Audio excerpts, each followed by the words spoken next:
अभी बेटा कंसेप्ट जो है स्टेशनरी वेव्स का बताता हूं। किसका कंसेप्ट? स्टेशनरी वेव्स, बरोबर। हाँ, तो अभी मैंने आपको जो प्रॉब्लम्स बताए वो किसके बताए थे? Simple harmonic progressive wave. अभी किसके? Stationary wave. स्टेशनरी वेव कोई दूसरा नाम है स्टैंडिंग वेव या स्टेडी वेव या रेस्ट वेव। तो ये कैसे तैयार होती है? तो अभी जो हमने सिंपल हार्मोनिक प्रोग्रेसिव वेव देखा ना, उसी से तैयार होती है। तो अगर दो इक्वल और opposite simple harmonic progressive wave है तो उससे एक क्या तैयार होती है? स्टेशनरी वेव तैयार होती है। तो वेव कैसी होती है फिगर वाइज वो हम देखेंगे और उसके बाद हम उसका इक्वेशन देखेंगे। तो देखो अभी पहली बात तो वही कि ये जैसे एक्स एक्सिस और जैसे हम प्रोग्रेसिव वेव फाइंड करते हैं, मतलब फिगर ड्रॉ करते हैं, वैसे ही पहले ड्रॉ करेंगे। ये आपको मैंने बताया कि 8 इक्वल बॉक्सेस, ताकि हम वेव वहाँ पे प्रॉपरली ड्रॉ करें। 1 2 3 4 5 6 7 और 8, ये 8 हो गए। हाँ, तो एक वेव बेटा इधर जा रही है, पॉजिटिव एक्स डायरेक्शन में जा रही है एक वेव इधर। कैसे? देखो, दिस इस प्रकार से ये जो वेव है ये ट्रैवल हुई। क्लियर? क्या बोलो? ये पॉजिटिव एक्स डायरेक्शन में, ये पहले simple harmonic progressive wave. Clear? और दूसरी उधर आ रही है, उधर से आ रही है अपोजिट डायरेक्शन में, ये इधर जैसे जा रही है, किधर? नेगेटिव एक्स डायरेक्शन में। ये वाली देखो,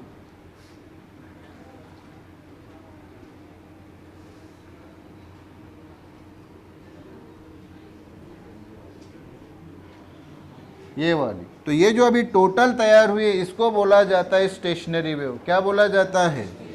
तो ये है स्टेशनरी वेव। Stationary wave. तो दो सिंपल हार्मोनिक प्रोग्रेसिव वेव, एक इधर जाने वाली पॉजिटिव एक्स डायरेक्शन में, दूसरी इधर आने वाली नेगेटिव एक्स डायरेक्शन के तरफ। ये जब एक दूसरे में क्या होती है? ओवरलैप। क्या होती है?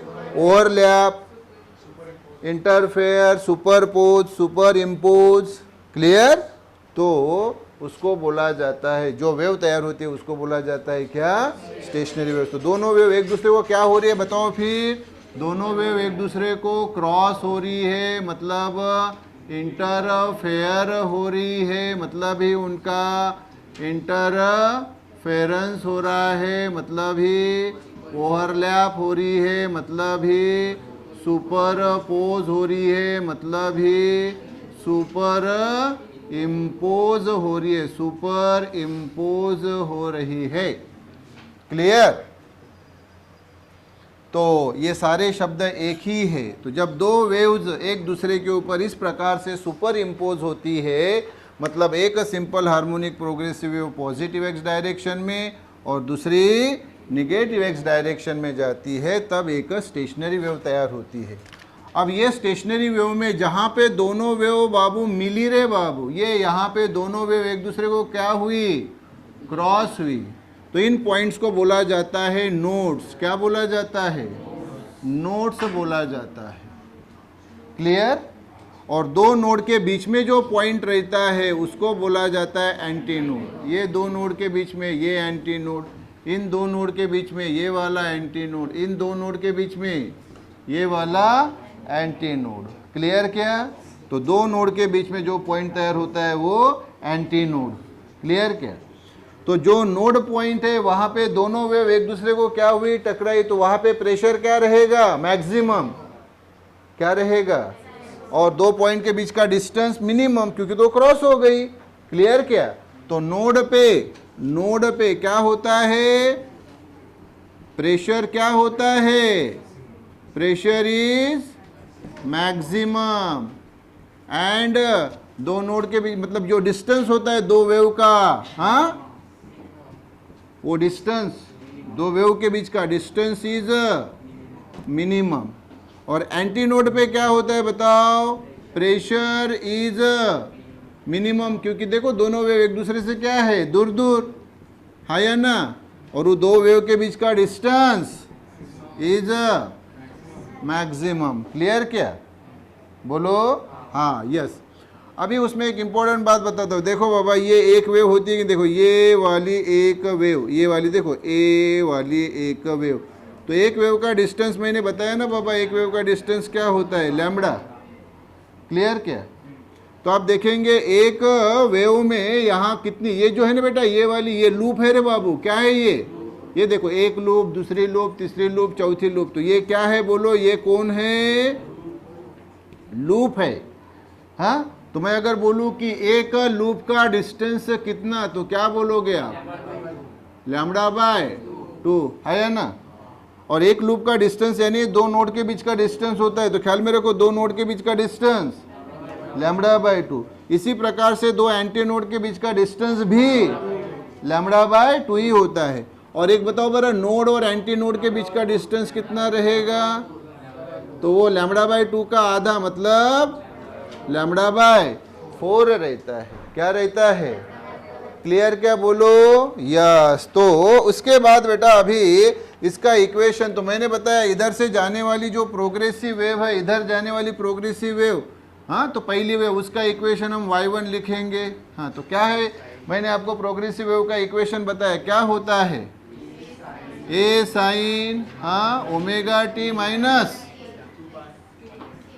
kx। देखो ना पहला इक्वेशन जो मैंने आपको प्रोग्रेसिव वेव में लिख के दिया, ये मान लो इक्वेशन 1, या माइनस है मतलब ये किधर जा रही है? पॉजिटिव x डायरेक्शन में। दूसरी इधर जा रही है ना, उसका इक्वेशन डिस्प्लेसमेंट का y2 equal to a sine omega t plus kx। Equation 2। Sir plus क्यों लिखा? क्योंकि ये इधर जा रही है। किधर जा रही है? क्लियर क्या? यस। हाँ, तो इसलिए प्लस। बोलो क्लियर हुआ? कॉम्बिनेशन, तो हमें क्या मिलेगी? तीसरी वेव, रिजल्टेंट वेव, जिसको हम क्या बोलते हैं? Stationary wave. तो उसका जो डिस्प्लेसमेंट है y, वो रहता है y1 plus y2, y1 plus y2, मतलब ये y1 का ये इक्वेशन क्या रे? a sine omega t minus kx plus a sine omega t plus kx। Clear क्या? हाँ, और ये इक्वेशन जो आता है बाबा रे y का, ये जो इक्वेशन है, अब इसको दिमाग में फिट करो अच्छी तरीके से। ये स्टेशनरी वेव है। क्या है? स्टेशनरी वेव है। और ये इक्वेशन आता है, इसकी एम्पलीट्यूड a डैश। क्या रे बाबू? a dash. क्या इसकी एम्पलीट्यूड? a dash. पहली वाली की एम्पलीट्यूड क्या थी? a। एम्पलीट्यूड समझती है? पहली वाली इधर जा रही है ना, तो उसकी एम्पलीट्यूड यानी ये डिस्टेंस रे बाबू रे, ये क्या? a। दूसरी वाली जो उधर से आ रही है, उसकी एम्पलीट्यूड ये भी a। क्लियर क्या रे? अच्छा, हाँ, ये यानी ये एंटी नोड, एंटी नोड को अलग रखो, ये एंटी नोड। अच्छा, ये एम्पलीट्यूड कितनी रे? a। क्लियर क्या? अरे बोलो रे बाबू, क्लियर? अच्छा, मैं सादा कर देता हूँ, नहीं तो ये एंटी नोड के साथ आप मिक्सअप कर लेंगे। मैं यहाँ इसकी एम्पलीट्यूड स्मॉल ए लिखता हूँ, चलेगा क्या? हाँ, तो ये देखो, ये इधर से जाने वाली की एम्पलीट्यूड है। अब कंफ्यूजन नहीं रखना, कैपिटल ए यानी एंटी नोड, हाँ, स्मॉल ए यानी इधर से जाने वाली की एम्पलीट्यूड, ये भी उधर से आने वाली की भी एम्पलीट्यूड कितनी? ये वाली स्मॉल ए, अरे उधर से आने वाली ना, हाँ, और रिजल्टेंट वाले की एम्पलीट्यूड मैं क्या लिखता हूँ? a dash. चलेगा क्या रे बाबू रे?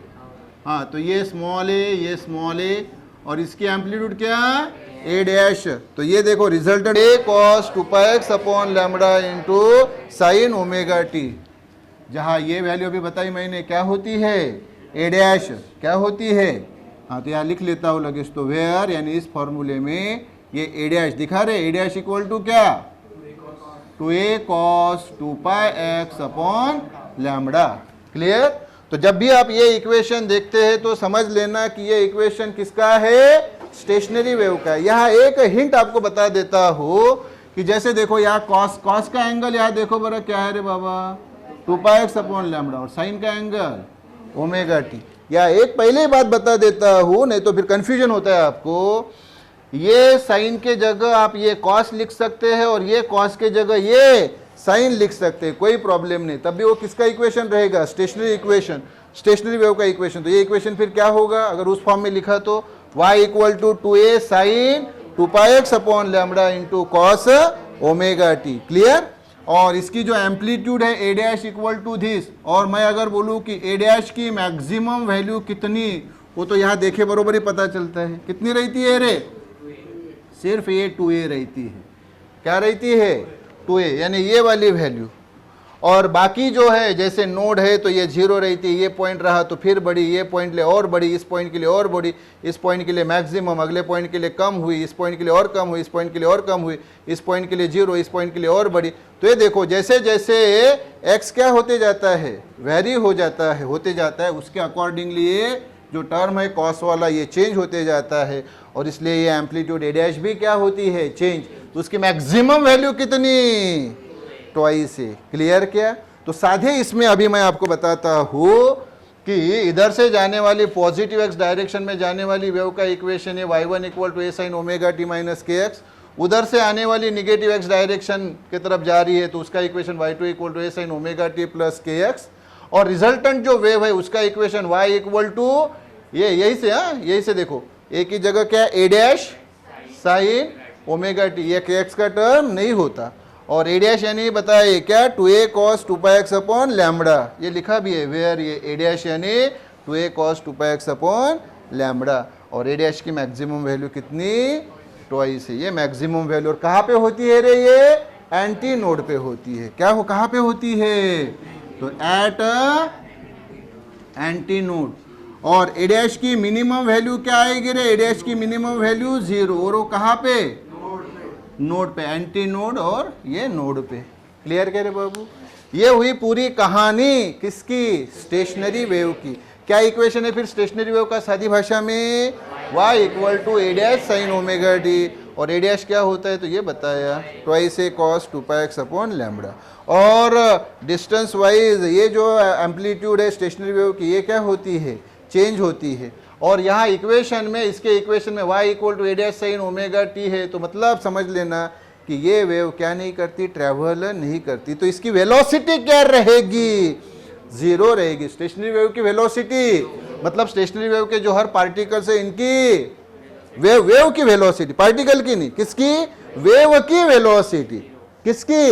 वेव की वेलोसिटी। अरे ट्रैवल ही नहीं करती, नहीं जा रही क्या? ये एक्स डायरेक्शन में जा रही है, वाई डायरेक्शन में जा रही है? नहीं। तो ये कैसी?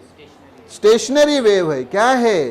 स्टेशनरी वेव है। आप बोलेंगे सर इधर से तो वेव जा रही है पॉजिटिव एक डायरेक्शन में, तो उसको काउंटर करने के लिए उधर से वेव आ रही है, दोनों ने एक दूसरे को क्या किया? काउंटर किया, इसलिए रिजल्टेंट इफेक्ट 0 हो गया। तो वेलोसिटी किसकी कितनी होगी? 0। वेव की वेलोसिटी 0। और पार्टिकल वाइब्रेट होता है। सिर्फ कौन सा वाइब्रेट नहीं होता? नोड वाला वाइब्रेट नहीं होता, बाकी सारे पार्टिकल क्या होते हैं? वाइब्रेट होते हैं। और एंटी नोड वाला मैक्सिमम एम्पलीट्यूड से वाइब्रेट होता है। क्लियर क्या? तो क्या इंपॉर्टेंट बातें देखिए कि सर वेव की वेलोसिटी 0, क्योंकि वेव ट्रैवल नहीं होती, इसीलिए तो सर इसका नाम स्टेशनरी वेव रखा। और पार्टिकल्स वाइब्रेट होती है तो पार्टिकल्स की वेलोसिटी होती है, लेकिन किसकी नहीं रहती? नोड वाले की नहीं रहती। क्लियर क्या? यस।